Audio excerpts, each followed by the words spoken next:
During a fierce snowstorm, a kind black young woman sheltered an old lady. The next day, a mysterious billionaire CEO arrived, revealing a truth that would change her life forever. Without your subscription, we might never meet again. Follow, comment, and share right now. Don't risk it. Let's start the tale. The howling wind rattled the windows of the cozy Hearth Diner as Maya Jenkins wiped down the counter for the 10th time that hour. Outside, the small New Hampshire town of Sterling Creek had disappeared under a veil of white. The worst blizzard in decades, a physical manifestation of the isolation Maya had sought.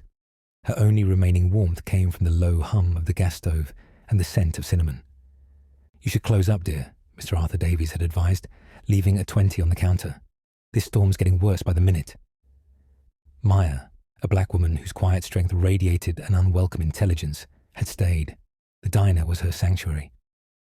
Then the door burst open.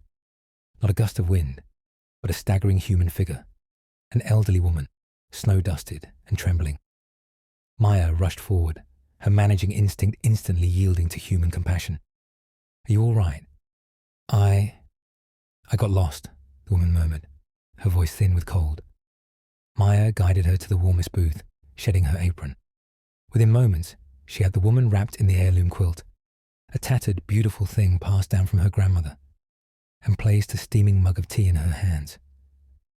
"Thank you, child," the woman said, her eyes, though exhausted, holding an aristocratic sharpness. "I'm Genevieve Sterling." "Maya Jenkins. You're safe here, Genevieve." Genevieve studied her, sipping the tea, colour slowly returning to her cheeks. She was elegant, despite her distress. "You have a good heart, child, the kind that money can't buy." Maya laughed softly, the sound brittle. Money. The word tasted like ash. It reminded her of the world she had run from, the world of Wall Street, ethical compromises, and the bitter ruin of her career. Later, as Maya helped Genevieve settle into a makeshift bed in the small, warm supply closet, the older woman confessed her purpose. "My son lives here. We haven't spoken properly in years. I wanted to surprise him. He's always so busy with his work. He runs Sterling Dynamics." Maya froze. Sterling Dynamics. The name was everywhere, synonymous with cutthroat acquisitions. Its CEO, Elias Sterling, was famous for his ruthless analytical brilliance. "Your son is Elias Sterling." Genevieve nodded sadly. "He built walls after his father died. Pushed everyone away, especially me." As the last light of evening faded, the power flickered and died.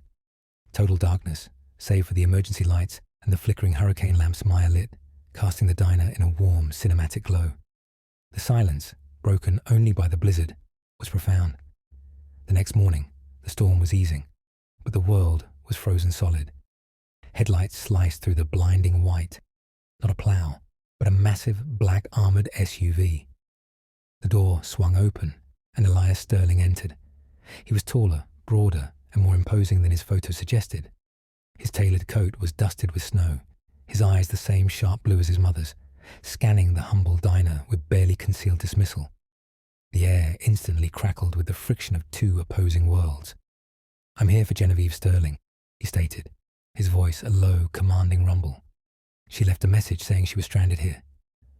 Maya, who had spent years handling difficult executives, met his intense gaze without flinching.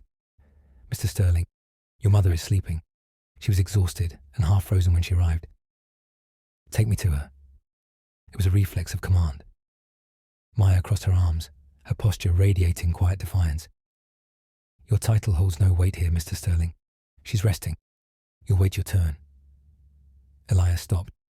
No one spoke to him like that. He studied the black waitress, the kindness in her eyes contradicted by the steel in her voice. He saw not a minimum wage worker, but a formidable obstacle. He conceded with a curt nod, allowed to briefly look upon his mother, then retreated to a booth. "Coffee," Maya offered, pouring a cup.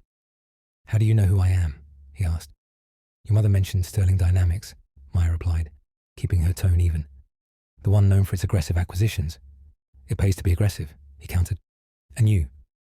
Who are you, Maya Jenkins? This place is a sanctuary. Most people wouldn't stay open for a stranger." "Someone who learned the hard way that not all successful men have integrity," she said, her smile vanishing. She retreated into the kitchen, the subject closed. The quiet confrontation was shattered an hour later. The kitchen door burst open, and a third figure entered, shaking snow from his designer coat. "Thank God," the man exclaimed, relief flooding his face. He saw Elias. "Elias, I've been trying to reach you." When Genevieve called the office, his gaze swept the room and locked onto Maya. The forced charm on his face evaporated, replaced by cold recognition. Quentin Thorne, Elias's COO and former business partner, and the man who had systematically ruined Maya's life. "Maya Jenkins," Quentin forced a smile. "Small world. I always wondered where you ran off to." Maya stood perfectly still, her face drained of all colour, the sight of him a physical blow. "Of all the diners in all the storms," she whispered. "Maya worked at my former firm, Thorne Investments," Quentin quickly explained to Elias, his arm around his partner's shoulder. "A bright analyst, but she had a bit of an ethical crisis and chose a simpler path." "I had my reasons," Maya said, her voice shaking with contained fury. The mention of her past, the past she hid, made her brave. Compelling ones, especially when it involves Novatech Solutions. Quentin went rigid. Elias, sensing the shift in the atmosphere, turned fully to face the two of them. "Novatech?" Elias pressed. "Why do you mention Novatech?" "I should go, Elias," Quentin interrupted, his hand tightening on Elias's shoulder. "The acquisition is critical. We can't afford distractions." Genevieve appeared at the top of the stairs, drawn by the rising tension. She moved to stand beside Maya, a gesture of silent support. "Ask him, Mr. Sterling," Maya challenged. Her eyes locked on Elias. "Ask him why your analysts are suddenly questioning Novatech's valuation tonight. The same inconsistencies I flagged 3 years ago when I worked for him." Quentin sneered. "She's lying, Elias. She's a disgruntled ex-employee who tried to destroy my company because she couldn't handle the pressure." "He set me up," Maya stated, her voice steady now, fueled by years of suppressed injustice. "He used my credentials to falsify the data on multiple companies, including Novatech, to inflate their value before acquisition. When I refused to play along, he made it look like I was the fraud." Quentin chuckled, cold and confident. "Unprovable. The SEC found nothing because you destroyed the evidence." "But you didn't get all of it," Maya countered, a small, vindicated smile touching her lips. "I kept an insurance policy. The original Novatech reports, the emails, they're secured." Elias looked from the cold, calculating panic in Quentin's eyes to the raw, unwavering truth in Maya's. He thought of his mother, the kind stranger, and the integrity his own father had instilled in him. "The question isn't whether it was common practice, Quentin," Elias said, his voice quiet but final. "The question is, did you know?" Quentin's face fell. He knew he was beaten. "Everyone does it, Elias. We were going to fix it after the deal. Don't throw away everything we built on the word of this waitress." "Manager?" Maya corrected automatically. "Stop." Elias's voice hardened to granite. "You built our success on a lie. Get out. Now." Quentin Thorne stormed out, swallowed by the morning snow. Silence descended, heavier than the blizzard itself. Genevieve hugged Maya fiercely. Elias walked to Maya, the 2 centuries' worth of wealth and power finally meeting the undeniable force of moral courage. "I need to see that evidence," he said, his voice stripped of arrogance. "I know," Maya replied. "It's time to stop hiding." 6 months later, the Novatech fraud exposed, and Quentin Thorne indicted. Sterling Dynamics survived. Elias's transparency had cost him, but it earned him a reputation for ironclad integrity. Maya stood in the fully restored cozy hearth diner, now her own. The lights were bright, and the scent of cinnamon was stronger than ever. Elias walked to her, placing a velvet box on the counter. "I spent my life acquiring companies," he said, his blue eyes warm with a vulnerability she'd never thought possible.